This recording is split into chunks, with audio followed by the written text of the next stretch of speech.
alias John 40, es conocido ante las autoridades colombianas como uno de los guerrilleros narcotraficantes más prominentes de las FARC.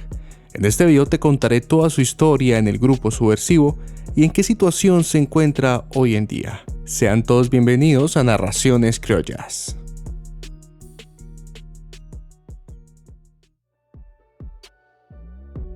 Hener García, conocido como Francisco Javier Builes o John 40, nació en San Martín Meta el 23 de agosto de 1963.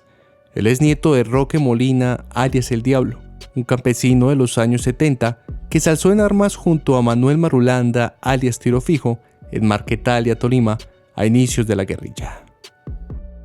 Hener, en la década de los 80, ingresó a las Juventudes Comunistas de Colombia, donde llegó a ser secretario durante 2 años. Pasado ese tiempo, se incorporó al Frente 31 de las FARC, utilizando el nombre de Francisco Builes para encubrir su accionar. Pero al ir tomando importancia dentro de la organización, su nombre salió a relucir. Allí en la guerrilla se convertiría en el segundo al mando de Tomás Medina, alias El Negro Acacio, con quien aprendió los negocios del narcotráfico. En su carrera dentro de las FARC, aprendió todo lo que pudo del Negro Acacio en el tema del tráfico de estupefacientes, que en cierto punto se convirtió en una fuente importante de ingresos para la organización.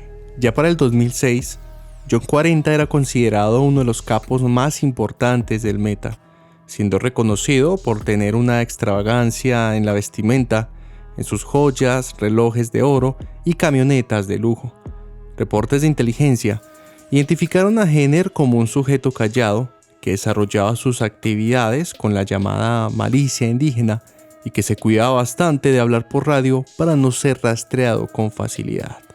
Pronto logró superar a su maestro, el Negro Acacio, convirtiéndose en la vena de las finanzas de las FARC, siendo el mandamás del Frente 43, el cual se encontraba en los municipios de Fuente de Oro, Puerto Lleras y Puerto Rico en el Meta. En ese lugar llegó a controlar cada gramo de coca que circulaba en el sur del país y le cobraba un porcentaje a los narcos que lo buscaban para garantizar su seguridad, estando entre ellos Daniel el Loco Barrera. John para ese entonces fue señalado de mover un aproximado de 100 toneladas de cocaína al año, generándole ganancias multimillonarias a la organización, además de controlar casi 5.000 hectáreas de cultivo de hoja de coca. Este poderío le posesionó como uno de los traficantes más peligrosos del país, siendo uno de los guerrilleros que más le aportaba dinero a las FARC.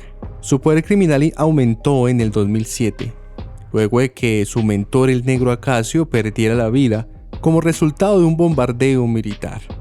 Esto hizo que el secretariado de las FARC le ordenara tomar el control del negocio de la coca en el sur del país. Así John pasó a manejar todo el narcotráfico en el Meta y el Guaviare, incrementando su poder dentro de la guerrilla, pero también su indisciplina y sus excesos. Desde esa posición catapultó las finanzas del bloque oriental de las FARC. Según un desmovilizado de su frente, tasó sus ganancias mensuales en unos 2.000 millones de pesos. Aunque era uno de los pesos pesados y que el gobierno le tenía en la mira, las autoridades para ese entonces no lograban acercarse a él. Además de ser reconocido como traficante, Hener también llamó la atención por su devoción a los corridos. De hecho, en el año 2000, grabó un disco de música norteña, con singulares canciones donde hablaba sobre su vida guerrillera, reivindicaciones a figuras como el Che Guevara y Efraín González, además de cantar en contra del gobierno y la corrupción. Según algunos testigos, en su zona de influencia este disco se vendió como pan caliente y se llegó a escuchar en tiendas veredales.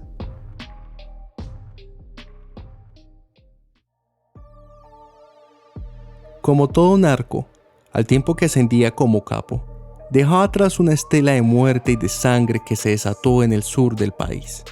John 40 es señalado como responsable de liquidar concejales, tomar municipios, cerrar hospitales, luchar contra el ejército, promover paros armados y declarar objetivo a diferentes funcionarios públicos cumpliendo con sus amenazas. Mientras hacía todo esto, él conformó una sofisticada red de testaferros, los cuales usó para camuflar sus exorbitantes ganancias ilícitas. Él compró 2 fincas que en alguna ocasión pertenecieron al extinto capo Leonidas Vargas. Él construyó supermercados para abastecer a sus hombres, además de construir hoteles, discotecas y billares, donde ubicaba a sus informantes para mantener controlada la zona, mientras oficiaba como el amo y señor del narcotráfico guerrillero. En el 2008, su campamento fue bombardeado por la Fuerza de Tarea Conjunta Omega de las fuerzas militares, en la Operación Alfil, que buscaba darle de baja en Puerto Cachimbo, Guaviare. Este operativo dejó a Jenner gravemente herido y golpeó de forma contundente la estructura del Frente 43, y tras el ataque, el ministro de Defensa confirmó que le incautaron 3 computadores con cerca de 1.7 gigas de información sobre el tráfico en la organización y planes que tenía en ese entonces. Un par de años más adelante, en el 2010, el secretariado le realizó un juicio revolucionario a nuestro protagonista, acusándole de su creciente indisciplina, despilfarro del dinero narcotraficante y además de tener una conducta mafiosa y el debilitamiento de su frente. Esto generó que en septiembre de ese año, John fuera retenido por la organización como castigo por su mal actuar, según unos correos electrónicos encontrados en computadores incautados en la operación contra el Mono Jojoy. Este le escribía a los demás miembros del secretariado, informándoles que García había intentado fugarse con dinero a la guerrilla y que estaría custodiado constantemente por 8 guerrilleros.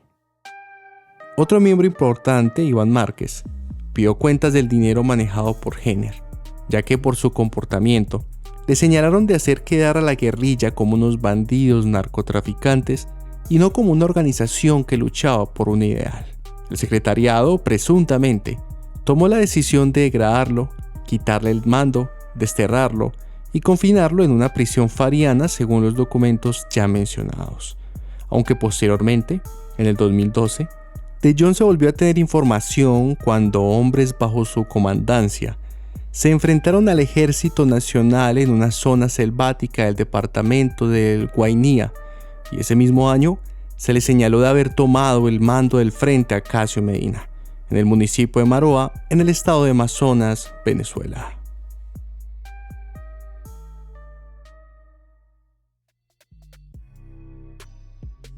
Durante las conversaciones de paz con el gobierno de Juan Manuel Santos, a pesar del juicio al cual fue sometido Jenner un par de años atrás, él continuó siendo uno de los hombres más importantes del bloque oriental, puesto que controlaba la comercialización de cocaína en las fronteras con Venezuela y Brasil, y por sus lazos con narcotraficantes de ambos países. Para el 2015, él fue señalado como uno de los comandantes que no se acogería al proceso de paz. De hecho, mientras estas negociaciones se efectuaban, él continuó con sus actividades ilícitas en el Meta, y es que a John no le gustaba hablar de paz, y mucho menos de los acuerdos. De hecho, él siempre fue un ferviente opositor a los diálogos de La Habana. Al ser uno de los guerrilleros más ricos de la organización, no quería soltar el poder que tenía. Su distanciamiento con este proceso se confirmó en el 2016, cuando se hizo público que no se concentraría junto al grueso de los combatientes. Poco tiempo después, el secretariado de las FARC le expulsó oficialmente de sus filas junto a otros 4 comandantes. Para diciembre de ese año, las autoridades le señalaron como objetivo de alto valor, a la vez que la Interpol le expidió una circular roja en su contra. Cuando abandonó el proceso, se creyó que estaba liderando la disidencia del Frente a Casio Medina, además de establecer una alianza con alias Gentil Duarte, el cual era el líder de la facción disidente más grande de las disidencias de las FARC. Ya para el 2017, John 40 actuaba como un intermediario entre los productores de cocaína colombiana y narcotraficantes en Venezuela, además de vincularse con la explotación de oro y coltán en el ya nombrado país. Por órdenes de Duarte, Jenner fue enviado a la región del Catatumbo, en el norte de Santander, para rearmar el Frente 33 y organizar la economía cocalera de la región. Tiempo después, García aparecería de nuevo, pero esta vez con la disidencia de la segunda marquetaria, liderada por Iván Márquez. Esto presentó una falta de claridad en sus alianzas, sugiriendo que John estaría vinculándose con el mejor postor. Fuentes aseguraron que su rol se asemejaría mucho más al de un financiador e intermediario en el narcotráfico que a un comandante guerrillero. Él, a pesar de trabajar con Gentil Duarte y el ser expulsado por las FARC en el 2016, continuó con algunos nexos con la organización, ya que según algunos informes, presuntamente, él lideró el escape de Iván Márquez y Jesús Santrich a Venezuela en el 2019. Una vez estando en el vecino país, John 40 estuvo en la reunión en la que se cuadraron las alianzas para fundar la segunda Marquetalia. Él en sí no estaba interesado en la lucha política, sino que más bien su visión se proyectó a conquistar un corredor entre Ecuador y Venezuela para el tráfico de armas y de droga. Hoy en día el paradero de John 40 es desconocido. Informes de inteligencia lo ubican en los campamentos disidentes en el estado de Amazonas, al sur de Venezuela, sirviendo actualmente como enlace a los proveedores de cocaína en Colombia, con compradores de Venezuela y otras latitudes. Jenner no ha expresado su voluntad de unirse a los acuerdos de la paz total del gobierno de Gustavo Petro, demostrando de esta manera que él continuaría con su carrera al margen de la ley. Espero que te haya gustado el video. Recuerda dejarme tu like y tu comentario. Esto fue Narraciones Criollas.